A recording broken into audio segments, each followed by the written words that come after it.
Well, hello, everyone, and welcome to Connie and Lottie's Real Estate Podcast. We have a very special guest with us today.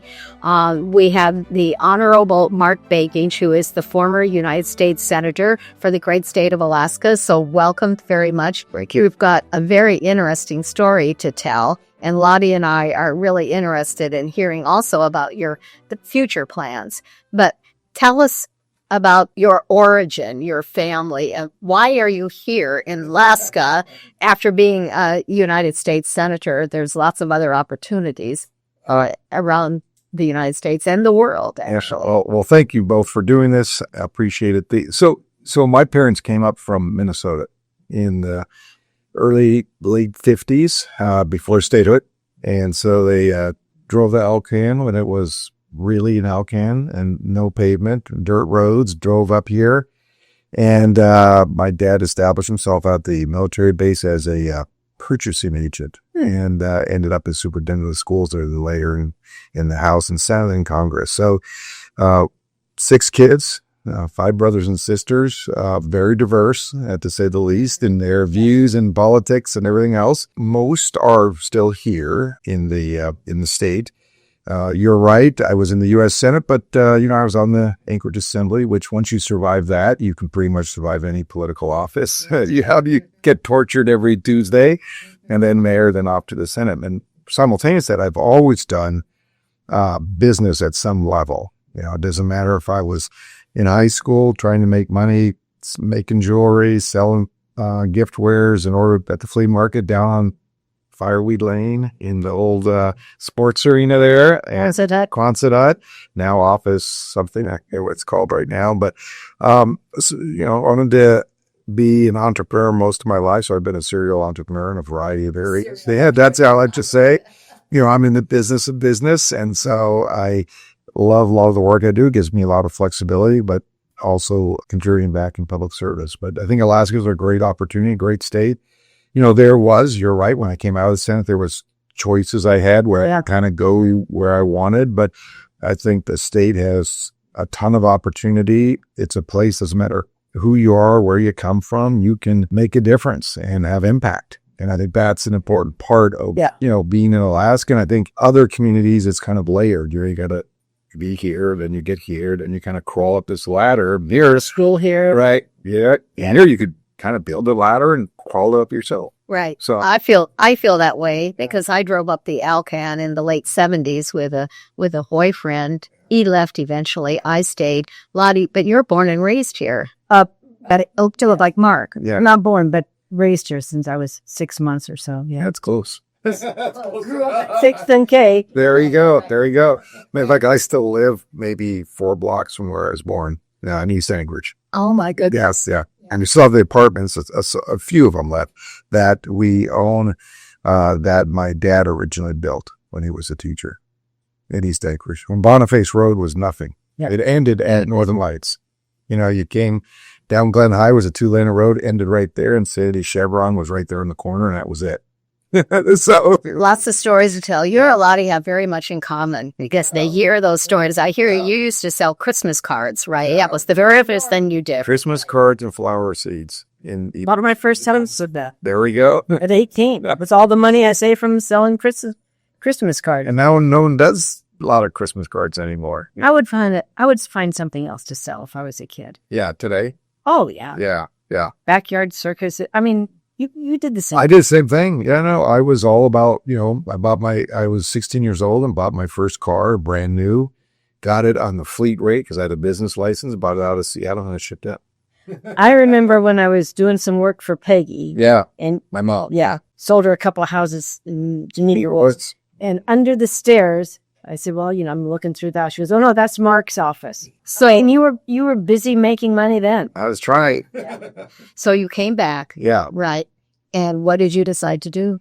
Well, a couple things. One, I established a company called Northern Compass Group, which is a consulting company to really focus on business consulting and mixing a little public policy. Because a lot of businesses, a lot of consulting groups, they do business or they do politics. They never do both.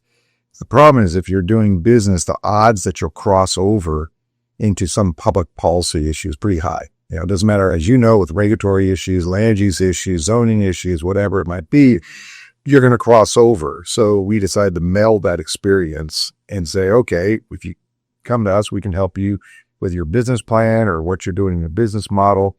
But at the same time, the odds are they'll have something that they have to deal with in the public arena. And so we have a lot of relationships. And so we kind of melded to build that company out. It also became an incubator for other things. Now we do development. We run homeless shelters.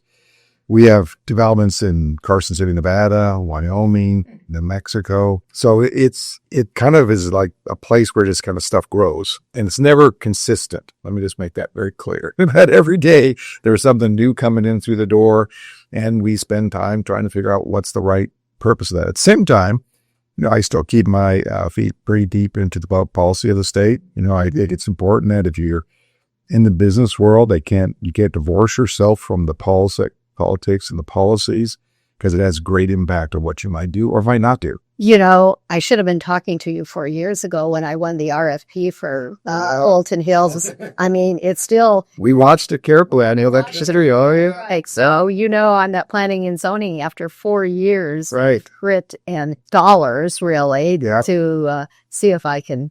Yeah. You might remember back when I was mayor, when I first came in back in 2003, Girdwood had a lot of issues going on. The golf course issue, no water in some areas, the school had issues, the community center was in problem, library didn't exist. It was just a list. Town center was kind of this hodgepodge of things. And I remember putting our feet into that because it was a great debate over development versus leave it alone. And my point was with Girdwood was it's going to happen. The question is, do you want to be part of it, or do you want just to be bits and pieces? And the better approach is going to take this holistic. Exactly. So we looked at Girdwood and said, okay, they need a better town center. They need some physical improvements. The school had a limited water supply, and the community center was not very good. I'm just trying to be polite about it. Right. But we looked at this holistic, and the land was the big issue. And at that time, if you recall, Alaska was changing hands. And there was a lot of what's going to happen and so forth. So the biggest demand, I remember to this day, we have a town hall meeting in the Alaska Hotel on the second floor, and everyone came there kind of yelling and upset about everything. Yeah. But I also did something. I brought a whole bunch of the department heads in. So I had them lined up ready to answer questions. Then I just stopped the meeting midstream, about two people in. And I said, you know, if you want to, this I hope you don't take out, but I hope if you want to bitch and moan, the bar's down the hall, go down there. If you want to do something, then stay here. And so we broke the meeting. They went and talked and called the public back. Oh, and 2 people ended up testifying. And it was about 3 years ago. I remember this. She testified and said she couldn't buy a house, couldn't afford it, blah, blah, blah, no land. About 2-3 years ago, I ran into her. And she said, after that meeting, because what I did in that meeting, I said, well, you should talk to a couple of these people. They're doing land development here. She ended up buying a house in her community in Girdwood. And it was that meeting that kind of got her. She was upset about the developers, but she needed a home. She wasn't happy with the golf course, but at the same time, she saw what was happening. And Girdwood has this incredible potential, as you know, a lot of municipal land down there. And the question is, what do you do? Do you want to wait for something to happen that may not be in your interest as a community, or do you want to engage and figure it out? Those are the choices you get. You don't get to sit on the sidelines and hope it all works. That's not how it works. We need more housing in Girdwood if we want to have it affordable. You have to have rooftops. You have to have rooftops. And you're not going to have Trader Joe's or grocery store. We're not going to have any of that without rooftops. That's right. We need to do it thoughtfully and planned and. Yeah. But yeah, I watched your misery after still going through. Still going through. Right.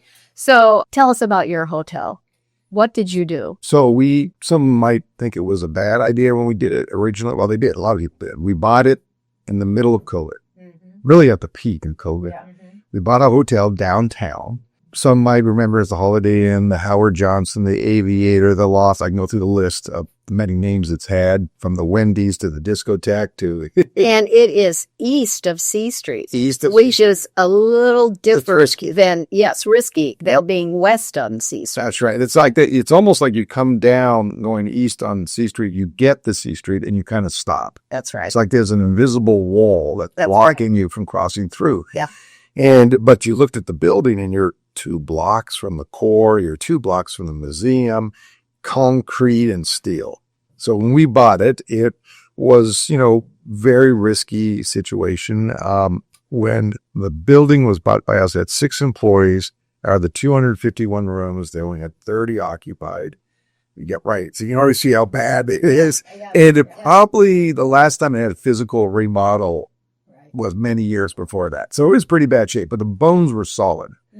And what was missing in Anchorage, and I believed this back then, and we think we filled the niche, was a boutique hotel. If you think about when you go out to other communities, you'll find other cities, you'll find like an AC, like a Marriott IC or a Kimpton hotel. These very, Kimpton's a really good brand. Yes. People know it's boutique, it's cool, it's designed for the community versus you'll see one everywhere the same. It doesn't work that way. And Anchorage, I think, was starting for this. So we decided to figure this out.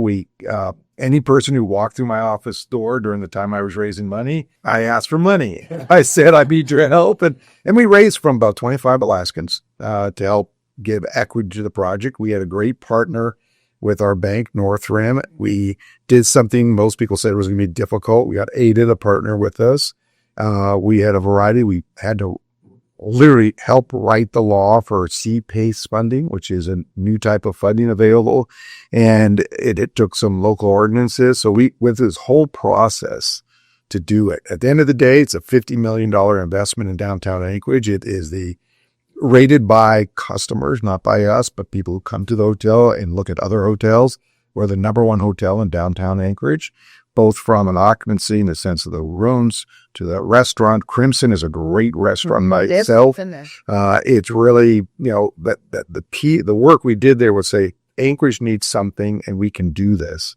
We don't have to do things half-baked. And I like to say the old way of doing business. Yeah. We're a modern city. Let's act like it. Let's put the assets in development. It's our phase 1 of several phases. Next door will be phase 2, which is the old post office mall, which everyone thinks is the yellow mall. Right. And we say, oh, that's the Sunshine Mall. Right. And this is the post office. Post office mall. Most people don't know what it is, but it's, it's 88,000 square foot building. We bought that with 17% occupancy. So it's commercial. You understand that? Yeah. That's no fun. You lose money before you buy it. But that's going to be condos and marketplace. And we hope to have grocery and convenience in that bottom section. But it's, belief that Anchorage has the capacity, it has opportunity, but you got to give a product that is different than what's in the marketplace, but also step it up. And we can do that.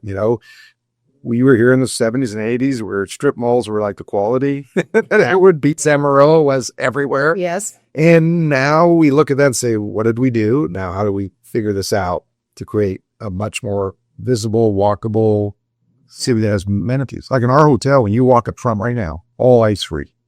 You walk on that sidewalk from the curb to the door, city included sidewalk. We paid for that. We installed it. We paid to operate it because we're a winter city and we should act like it. And that means making sure that people, especially right now, it's icy. It's not comfortable walking. Now you just get out. You walk straight in. You're maybe parking in our back parking lot, coming in. The idea is we can do better than what we've been doing. We should strive for always doing better and give a quality that people come and say, that's the hotel or that's the quality I'm looking for a city. And then it creates residential development.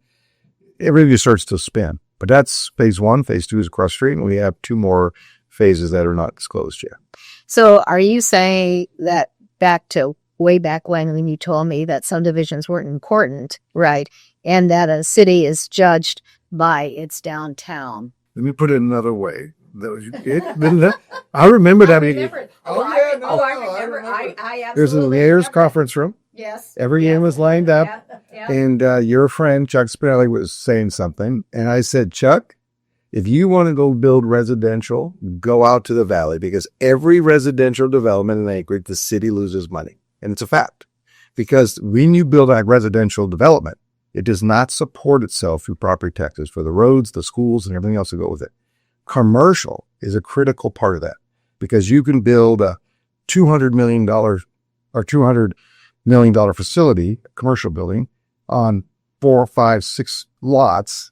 I can only build 5 or 6 homes on that. So the value you get is critical for our downtown. Downtowns carry. Matter of fact, you read about Chicago recently. They changed their tax system because downtown was the heavy carrier, commercial buildings.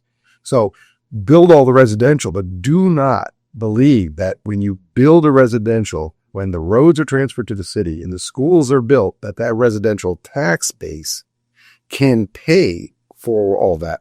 So the mix is critical. Truth is, commercial pays the taxes. Yeah, they pay. Residential, we have all of the incentives, handicap, veterans. We have all these ways to save on our property tax, not so much on commercial. So I love residential, but it has to be mixed with the right balance in a downtown. If you have a dying downtown, the city will not survive. Do we have a dying downtown? I'd say we have a downtown in the life support system and just came out of surgery.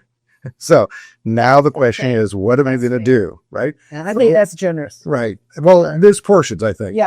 And it's a question of everyone's waiting for someone else to do something. And the question is, just do it. I mean, when they said, everyone's debated, should you have grocery store? Should you have residential? Well, we're doing both. We're going to build our customers. Why is everyone's worried about, well, what happens if it doesn't work? Well, I can tell you what's happened right now. It's Nothing. hurricane. Right. It's what's happening. So if you, and I think if you look down, I just noticed this yesterday, if you look at where our hotel is and you see the white spot further east, and then you have the old first shop there, Hernandez's building, but I just looked in there and he is setting up for a retail facility. So that means he's taking his building that had been empty. Yeah, but there's something going on in there. Yeah. But it's cleaned it up. And what we think is critical is when we laid that anchor, I think people walked in there, you've been there, you walk in and you go, what is this? And the idea is you can do this. And you can do it on the east side of C Street. And that's part of the equation. That is. But we're fighting the population loss. Yeah, we have the highest population loss between age of 30 and about 55, which is our gap problem. Oddly enough, we're gaining population from 55 and up. Right. And what's The happening? boomers, the boomers. They're coming back Right. for their families, Right. all of that, Right. which is great. But No income tax. There's a lot of real good reasons to live in Alaska. Yeah. Go out in February get some sunshine.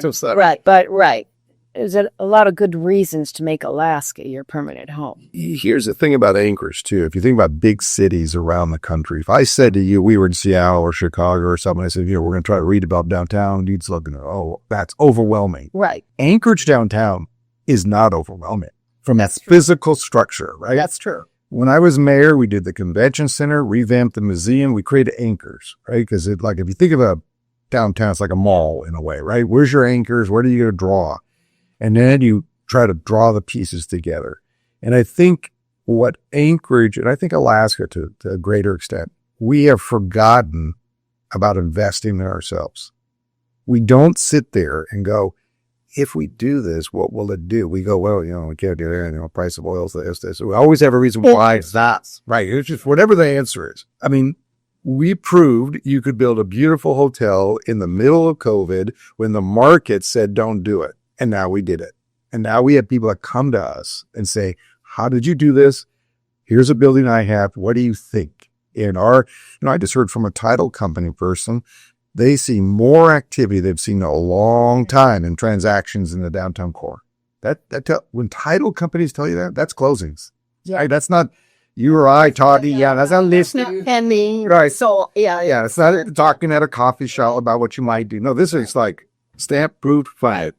That is huge. But don't you care about the population loss that's moving to the valley? Yeah. Well, yes and no. And they need housing. They can't afford housing here, so they move to the valley. Yeah, but here's one of the challenges. I bet you if you calculate out, and the mayor's done some things with the housing policy, now you can get up to 25 years of total tax abatement on new housing. Yeah. On what kind of new housing? Rental housing? Rental housing. Rental housing. But rental housing is not enough. Right. Rental housing is not enough. It's not permanent. It's not. It's transitory. We are, actually, this is a good point. We have already, we did it in-house. We've taken that law. We've drafted some amendments. We've given it to the assembly and the mayor to say, now you need to do owner-occupied housing.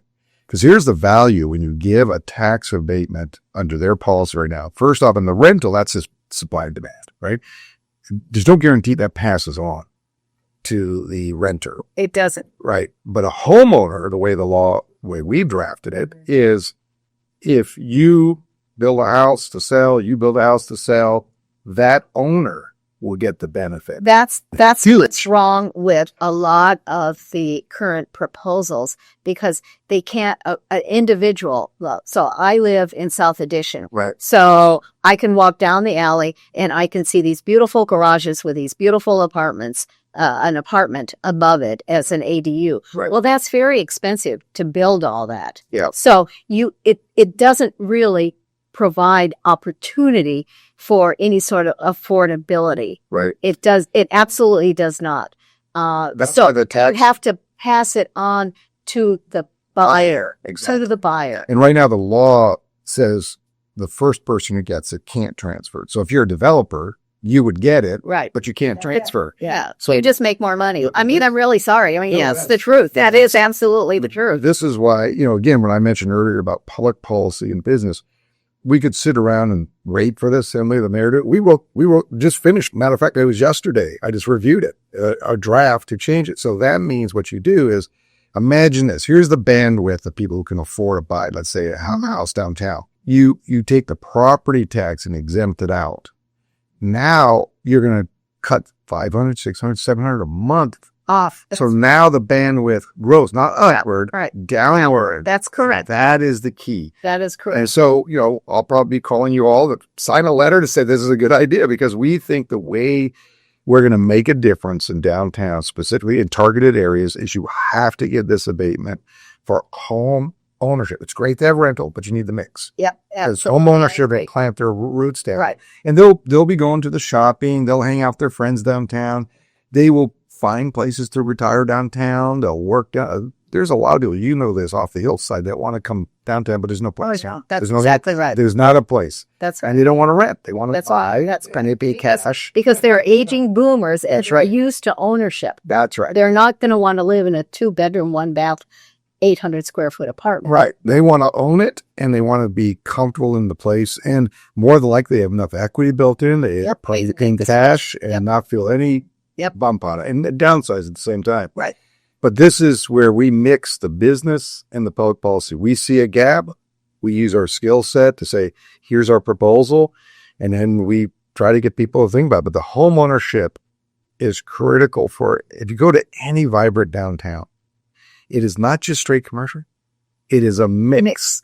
So in the day it's busy and at night it's busy. That's how we get rid of crime. Homelessness. Yeah, exactly. You have to keep them to downtown. Yeah, right. You got to activate the space. If you don't activate the space, then it turns Gets into backfilled with that's right. something less desirable. That's right. That's right. Well, so I do like residents. You do like residents. I just want the mix. Well, I agree. But when people bitch and moan, they should go out to the valleys. Right. I do like the mix. I learned honestly mixed use, but mixed density, variety of housing types. That's right. A variety of housing types. Because everyone's going to pick different, right? Right. The Generation Z is going to probably rent longer than buy at first because they are more mobile, they are transient, they want to be flexible, they don't want to have a lot of stuff. Here's an interesting statistic that I just saw, and I'm always looking at data. When you look at folks our age and where we socialize, it was different. And if we were at what they call in a restaurant, a communal table, I usually avoid them. Most people in our age bracket avoid them. But Generation Z, 90% would take a communal table. I love it. Yeah, because you're You get to talk to right. strangers. Well, yourself. Fascinating. You are extra. Yeah, she says, I don't want to. I just want to go eat with my mom. Right. But it's a different dynamic. So you do have, just like a restaurant has variety, housing has that variety. Absolutely. And if you don't have that, it's all the same stuff.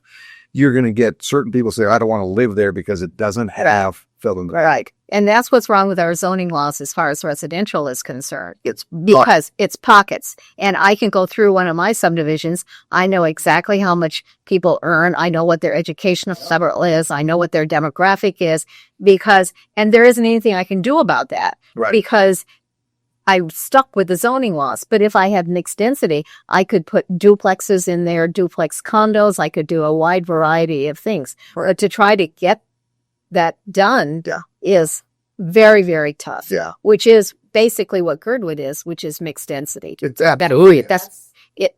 Yeah. Girdwood is mixed density before I even came along and decided I wanted to do mixed density in a subdivision. I have one more question to ask. Yeah. Sales tax. Yeah, well, it's on the ballot, or it's not on the ballot. I don't think it will get to the ballot, this one. I don't think it will either. I think- Very disappointed. Yeah, last year's proposal, I think, was well thought out. A lot of business people were supportive of it. It was pushed by Anchorage Economic Development Corporation. Yes. And, we participate in trying to help figure out how to get it there. I think it was well balanced. It is needed. I've always supported a sales tax, a broad base.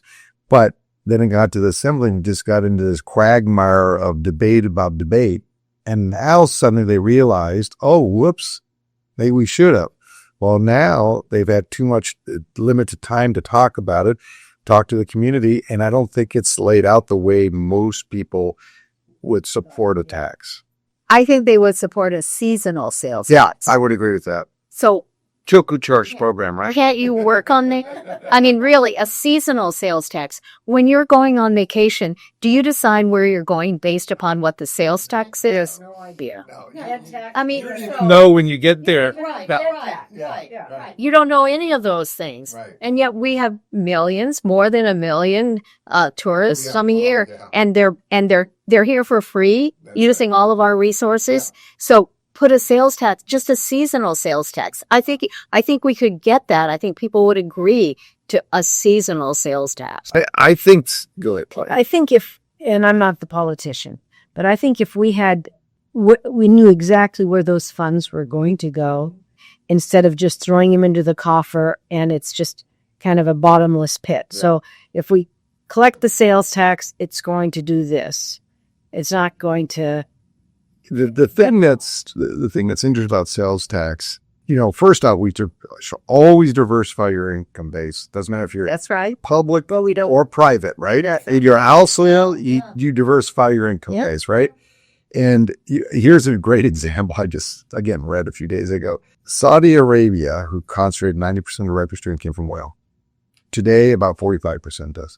They even now, this is amazing to me, in Saudi Arabia, they sell liquor and manage it and tax it to diversify their income base in a Muslim country. I mean, you think about it, you go, wait, hold it. What? That's very unique. But they recognize the diversity is more important to stabilize their economy. And Anchorage is so predominantly based on property tax, which we're in the top the quartile and in the top 5%. Yes. When you take property tax by itself, and this argument, people are, well, we get permanent fund. No one cares about that. Right.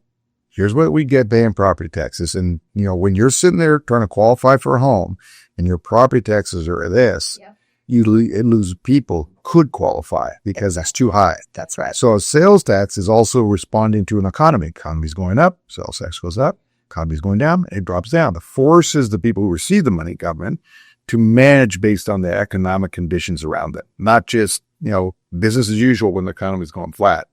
And I think, I don't think it will make it to about this cycle, but I do think there is a growing interest. You kind of have to divide the question two ways. First is, do people think we need it? Years ago, most people said, no, we don't want it. Now they say exactly what you just said. Now it's the question of the detail. And I think last year's had a lot of good meat and potatoes around it. This time, it was just kind of pushed on. And I think they mean well, but they got to step it back and say, okay, community, what's the right mix? How much for property tax relief? How much for new services? And what are those services? What do you get for those services? That's what people... And a bigger picture for the community, because it might be a little painful, but in the what's the bigger picture, that's right. Yeah. It's kind of like when you think about, like I saw the numbers yesterday, the economy is, up 4.7. Yeah, very strong. And people are still spending even though it's more expensive.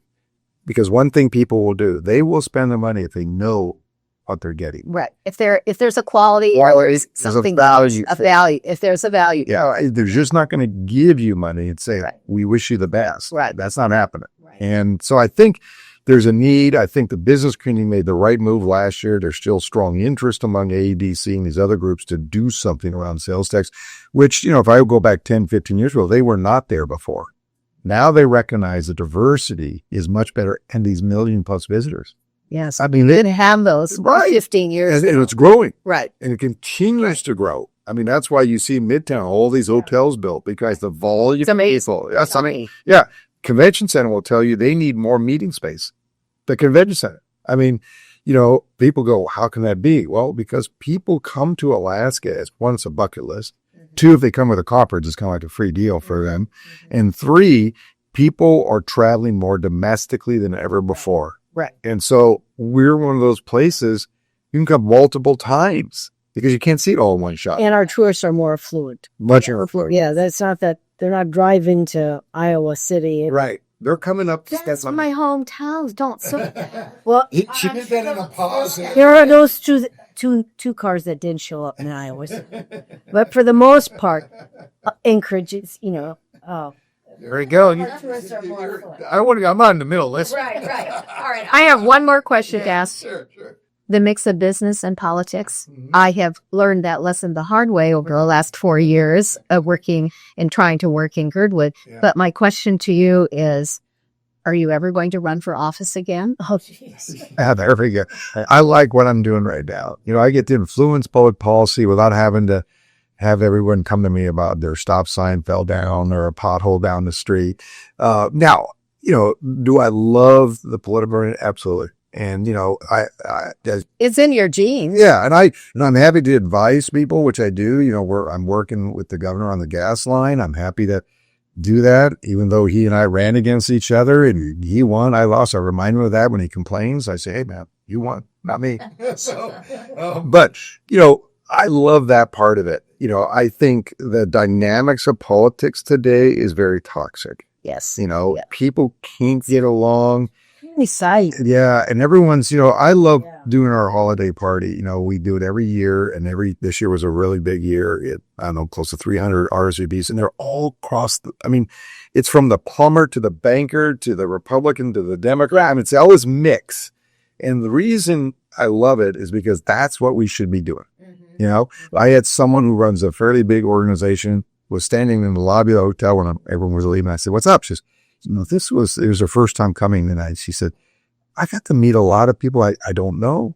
And I was able to talk about some ideas. And I'm like, that's what it's about. And the festive fun. And what we have in politics of today, it's how do I get you and then go my path and leave you in the dust. It's really, it's very toxic. But, I love public policy because I think it's important that we be engaged. I get very frustrated when I see what people could do and they don't because they're afraid of losing their election. Yes. I like to say, I have a 600 batting average and be a Hall of Famer in politics.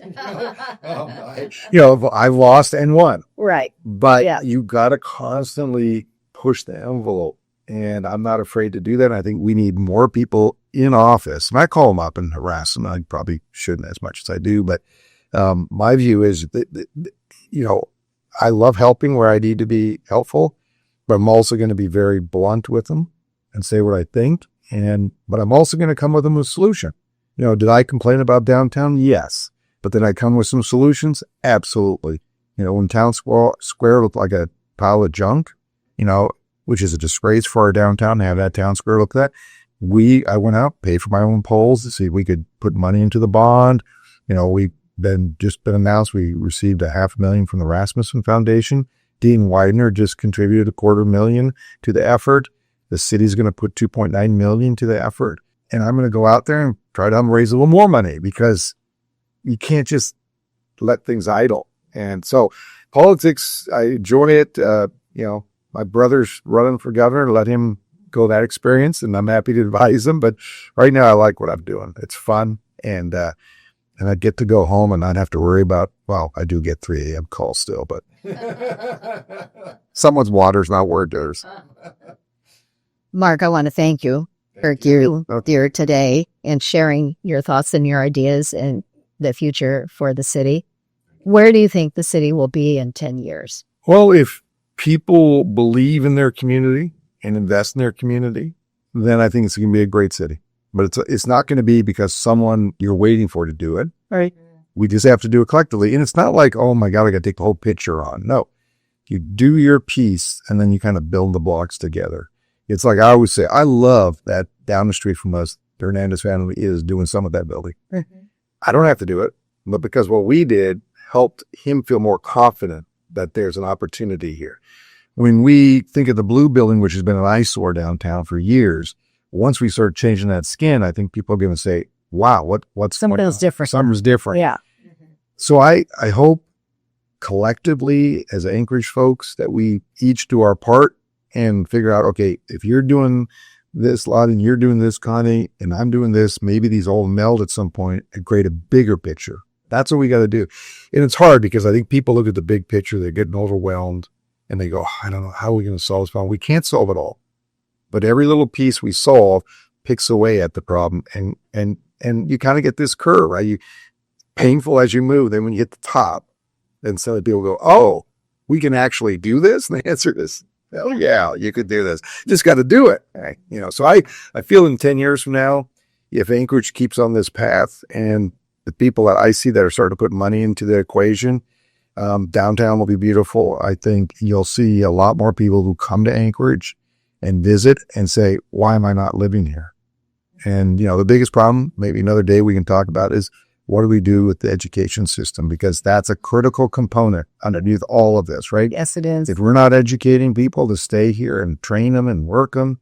We're not talking about university. No, that's a whole note. K through 12. Yeah, Right. Just the basic core. Yeah. And I think my son, he'll be here tonight and for the holidays, but he's the kind of guy that would tell me now, after being in Seattle, he's going to San Francisco to work, he was in DC for school. He's now saying, I'll just keep my eyes open on what goes on in Anchorage. Meaning he's now opened the door back open. Oh, he might. Well, I know what he likes. It ain't here yet. Yeah. Right. Mm-hmm. Because his issue is walkability. He doesn't own a car. He doesn't want to own a car. He wants to be able to live in a place, go out, walk to wherever he's going to go comfortably, feel safe, and have it vibrant. And we don't have that yet. Yeah. If we don't. But if we make that our goal, then young people will say, it's like Shauna Thomas says to me all the time, who's worked for me now since 2003. She says, I just want a cute downtown. Which, when you think about it, we kind of, I probably wouldn't use that word, but I know exactly what she's saying, right? You want to feel like this town when you walk down the street, it's just fun, it's exciting, and it has 24 hours. Well, yeah. What I guess I would say is colored murals and flowers are not enough. Not enough. They're not enough. Right. They're absolutely not enough. Right. They're the surface. There's something there. Like you did the candy canes or something. Oh yeah, the holiday stuff. Oh, you don't have any of that. No. So yeah, that in of itself isn't enough. But doing nothing, that's not a good idea. Right. It's and cannabis stores. I mean, really? Yeah. You would get me to say all kinds of stuff, and I'll try to be calm about it. But first, I hate the smell. I think it's awful. But there's so many, and they didn't regulate. They'll regulate liquor stores. This marijuana stores, which are also under the same regulatory regime as liquor stores. Right. In Anchorage, they could be 3 in a row. But now they said, well, we're going to pay tax and we're going to do this, we're going to do that. Mm-hmm. Once it's all passed. Well, now we can't afford to pay that much tax. Right. So it feels like a bait and switch. Yeah. So this is I think that we just have to think of our downtown. And again, we look at them in segments, right? We looked at the hotel and we looked at next door. We know when we're done, that's 4 linear walks. That will impact. There's no two ways about it. Because once we finish out what we're doing on the front of the hotel next spring and then what we do in the Blue Building in the front, people will drive by and they'll go, what just happened here? Yeah. And the idea is more if you want to participate. Right. We know like Eric Roseranos, he's trying to do some stuff. Now the Pearl is open, which is a great little restaurant. Mm-hmm. And you kind of see it kind of come around the corner, right? But you can't say, well, what about this? Well, there's a lot of that. What about? What are you going to do? That's always where I was at. I'm going to build some housing. Yes. So there we go. That's all right. All right. It was great. All right. Thank you very, very much. We hope to see you again in 6 months or so. And give a report, see what's going on. Give us a report and see what's going on. All right. Thank you. All right.